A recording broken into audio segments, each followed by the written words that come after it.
Dans un monde marqué par l'influence des forces occultes et où les systèmes oppressifs écrasent l'homme, l'évangélisation se révèle être bien plus qu'un simple discours religieux.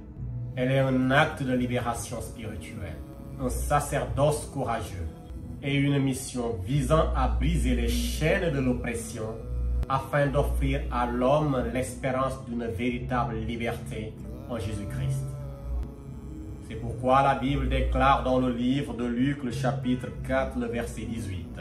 « L'Esprit du Seigneur est sur moi, parce qu'il m'a oint pour annoncer une bonne nouvelle aux pauvres, il m'a envoyé pour proclamer aux captifs la délivrance. » Bienvenue sur le sentier de la parole, là où l'on marche non pas avec les pieds, mais avec le cœur et l'esprit.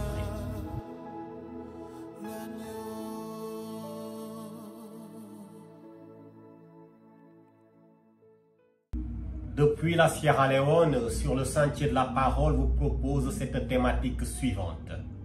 Ces papillons qui transportent le pollen de l'évangile.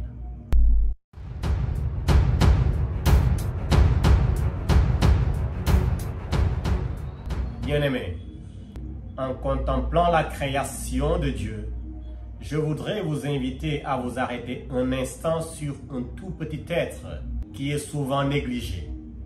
Il s'agit du papillon. Le papillon est à la fois léger et fragile, cependant il est un insecte incontournable pour le développement de l'écosystème. En se posant de fleur en fleur pour chercher sa nourriture, le papillon ne garde rien pour lui-même. Il répand la vie et assure la fécondité grâce au pollen qu'il transporte. Sans lui, de nombreuses plantes seraient stériles. De la même manière, Dieu nous appelle à être ces papillons qui transportent le pollen de l'Évangile afin que partout où nous passons, une nouvelle vie jaillisse. Pourquoi est-ce que j'ai choisi l'image du papillon pour cette respiration biblique? C'est simplement parce qu'il incarne trois choses qui sont fondamentales dans la vie de tout chrétien. La première chose, c'est la métamorphose. La deuxième chose, c'est la résurrection en nouveauté de vie. Et la troisième chose, c'est cette capacité que le papillon a pour retransmettre la vie. Avant de continuer le développement de ma pensée, je voudrais juste à titre de rappel dire que le papillon ne naît pas papillon, il le devient. Il le devient grâce à la mort de la chenille qui fut sa première identité. Ainsi, la nature, dans sa sagesse silencieuse, nous apprend que la vie véritable ne s'obtient qu'au prix d'une mort préalable. Mort à soi-même, mort au péché et mort à l'ancienne nature. Bien-aimés, la Bible nous rappelle sans cesse que la renaissance spirituelle est une transformation intérieure opérée par la grâce de Dieu et conduisant à une vie nouvelle semblable à celle du papillon. Avant de se parer des ailes éclatantes du papillon, la chenille n'inspirait guère la beauté. Rampante et disgracieuse, elle ronge les feuilles, affaiblit les plantes et menace l'équilibre fragile de la forêt. Son appétit insatiable ouvre la voie aux maladies et aux parasites. Et parfois, elle peut même représenter un danger et pour l'homme et pour les animaux.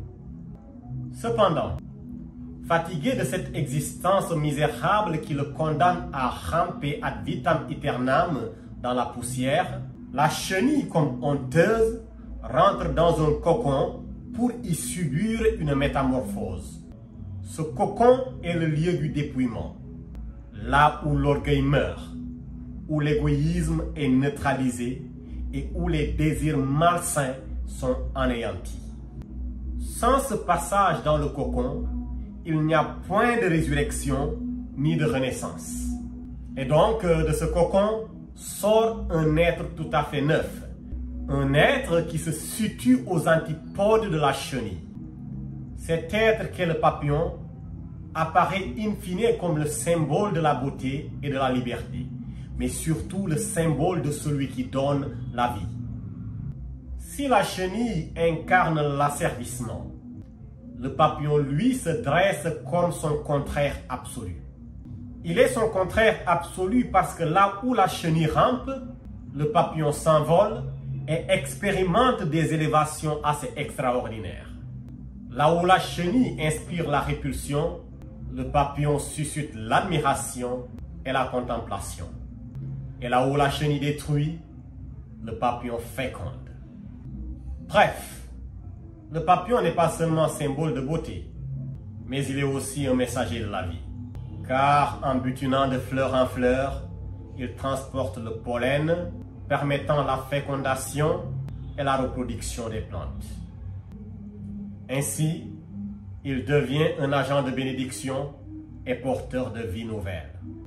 Bien-aimés, si la condition d'un disciple du Seigneur Jésus est assimilable à celle du papillon, par contre, la condition de tout homme sans Christ est assimilable à celle de la chenille. La chenille incarne l'humanité captive de sa nature charnelle. Par conséquent, pour être affranchi de sa vie honteuse dominée par le péché, l'homme, à l'instar de la chenille, a besoin d'un lieu de dépouillement. Un cocon spirituel qui est l'image de la croix, le lieu où notre ancienne nature est clouée. À ce propos, la Bible déclare elle-même dans le livre de Romains, le chapitre 6, le verset 6, « Sachant que notre vieil homme a été crucifié avec lui, afin que le corps du péché fût détruit, pour que nous ne soyons plus esclaves du péché. » La croix est donc le lieu où le vieil homme est complètement défait, le lieu de mort à soi-même, afin que l'homme nouveau occupe toute la place qui lui revient de droit. C'est pourquoi Paul dit dans 2 Corinthiens 5, 17, « Si quelqu'un est en Christ, il est une nouvelle créature. Les choses anciennes sont passées, et voici, toutes choses sont devenues nouvelles. » De la même manière que le papillon est porteur de vie et de fécondité, Dieu nous appelle à être ces papillons spirituels qui favorisent le rejaillissement de la vie nouvelle partout où ils peuvent se trouver. Ce que nous devons comprendre de ce parallèle spirituel qui ressort de cette image, c'est que le croyant n'est pas appelé à garder l'évangile avec lui, mais il doit le partager. D'ailleurs, je dois préciser que retenir captif la parole de Dieu, alors qu'elle est la seule capable d'affranchir l'homme des influences mondaines, attire la malédiction comme cela est clairement exprimé dans le livre de 1 Corinthiens, le chapitre 9, le verset 16. « Malheur à moi si je n'annonce pas l'évangile. » Bien-aimés, comme le papillon féconde les fleurs, c'est ainsi que le disciple du Seigneur Jésus-Christ doit également féconder les cœurs par la parole de Dieu. Comme le papillon ne reste pas sur une seule fleur, mais il voyage de l'une à l'autre, le disciple du Seigneur Jésus-Christ doit également s'engager à répandre la parole de Dieu au-delà de son espace local, tel que cela est écrit dans le livre de Actes, le chapitre 1, le verset 8. Vous recevrez une puissance, le Saint-Esprit survenant sur vous, et vous serez mes témoins à Jérusalem, en Judée, en Samarie, jusqu'aux extrémités de la terre. Il est donc question de sortir de nos zones de confort, franchir les barrières érigées devant nous pour aller répandre le pollen de la bonne nouvelle dans ce monde qui est un immense jardin composé de cultures diverses, de langues diverses et de croyances de tous ordres. Eu égard à ce parallélisme spirituel fait entre le papillon et le disciple du Seigneur Jésus-Christ, je voudrais relever qu'on a souvent comparé certains chrétiens comme des papillons qui volent d'une église à une autre, changeant sans cesse de communauté sans jamais s'enraciner.